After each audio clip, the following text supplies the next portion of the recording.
आज का जो टॉपिक है वो है ESR, एरिथ्रोसाइट सेडिमेंटेशन रेट, जिसको हम सेड रेट के नाम से भी जानते हैं। तो सबसे पहले इसकी डेफिनेशन क्या है? The rate at which red blood cell settles down in the blood is called as erythrocyte sedimentation rate.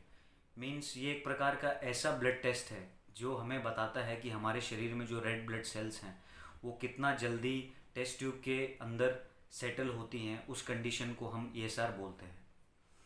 अब ESR हम आपने हमेशा देखा होगा, जब आप कई प्रकार की ब्लड की जांच करवाने जाते हैं तो उसमें हमेशा ESR आपको देखने को मिलता है।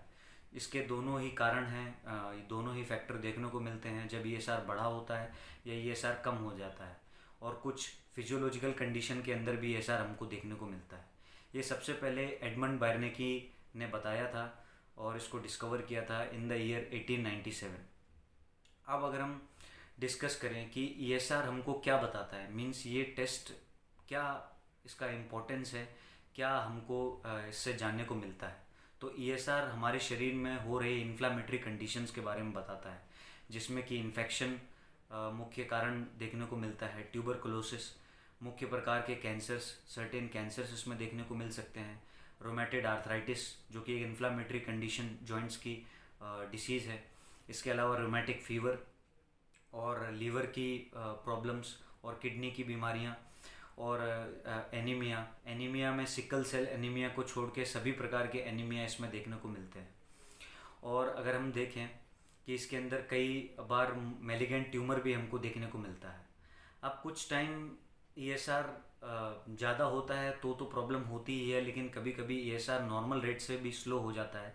तो उस कंडीशन में क्या प्रॉब्लम क्रिएट हो जाती है, तो उस वो कंडीशन जैसे सिकल सेल एनीमिया में दिख सकता है।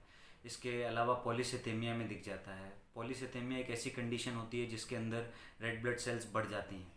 पेप्टोन शॉक में हमको ये देखने को मिलता है। और एलर्जिक रिएक्शन, जब हमारे शरीर में कोई एलर्जी के कारण बीमारी हो तो भी हमको ESR नॉर्मल रेंज से कम मिलता है। अब कुछ ऐसी कंडीशन भी होंगी जिसमें हमें घबराना नहीं चाहिए, और ESR जब हम जांच करवाने जाएं तो ESR हमको डिफरेंट मिल सकता है। जैसे कि पहली कंडीशन है ओल्डर एज। जब भी बुज़ुर्ग लोगों के अंदर ESR हमेशा डिफरेंट मिल सकता है, तो उसमें घबराने की ज़रूरत नहीं है। इसके अलावा अगर हम देखें तो मेंसुरेशन, जो कि एक फिजियोलॉजिकल वेरिएशन है, जो कि ये कंडीशन के अंदर भी ESR हमको डिफरेंट मिल सकता है। इसके अलावा अगर हम देखें तो ऐसे और भी अदर केसेस होते हैं जिसमें हमको देखने को मिलता है। अब अगर हम इम्पोर्टेंटली प्रेगनेंसी के बारे में भी अगर हम डिस्कस करें तो उसमें भी ESR डिफरेंट हो सकता है। ये कुछ फैक्टर हैं जो आपको समझने पड़ेंगे। इसके बाद में कुछ ऐसे लक्षण जो ESR हमको शो करता है, तो मुख्य प्रकार से वैसे इसके कोई मेन लक्षण नहीं है, लेकिन कुछ सिम्टम्स हो सकते हैं, जैसे कि हेडेक है, उसके बाद में वज़न कम होना और फीवर रेगुलर आना। इसके अलावा जॉइंट्स में पेन होना या शोल्डर में पेन होना। ये मुख्य प्रकार के सिम्टम्स हैं जो कि इन्फ्लामेटरी कंडीशन में हमको देखने को मिल सकते हैं। अब ESR क्योंकि एक ऐसा इम्पोर्टेंट टेस्ट है जो कि टीबी के लिए, टीबी में बहुत ही इम्पोर्टेंट रोल प्ले करता है और बताता है कि क्या क्या कंडीशंस क्रिएट हुई है हमारे शरीर में। अब इसका जो इलाज है वो डिपेंड करता है कि ESR कम है या घटा हुआ है। अब इसकी कुछ नॉर्मल रेंज है।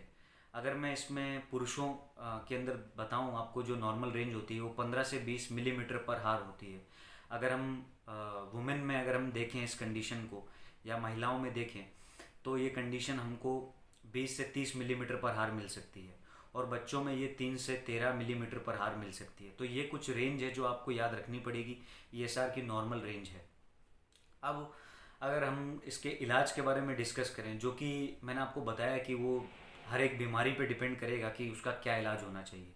तो पहली जो चीज़ है, इसमें non steroidal anti inflammatory drugs देने पड़ेंगे, क्योंकि ये एक इन्फ्लामेटरी कंडीशन में अच्छा काम करती है, जैसे कि आइब्रोफेन है, और भी बहुत सारे ड्रग्स हैं जो कि हमको देखने को मिल सकते हैं। इसके बाद में कॉर्टिकोस्टेरॉइड्स बहुत ही अच्छा काम करते हैं, और ये हमको देखने को मिल सकता है।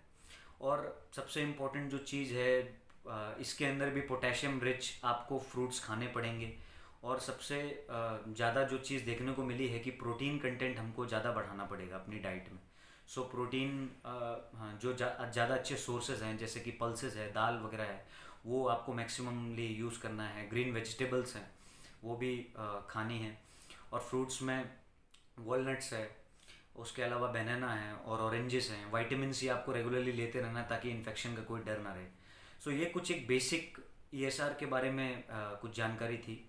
So thank you friends.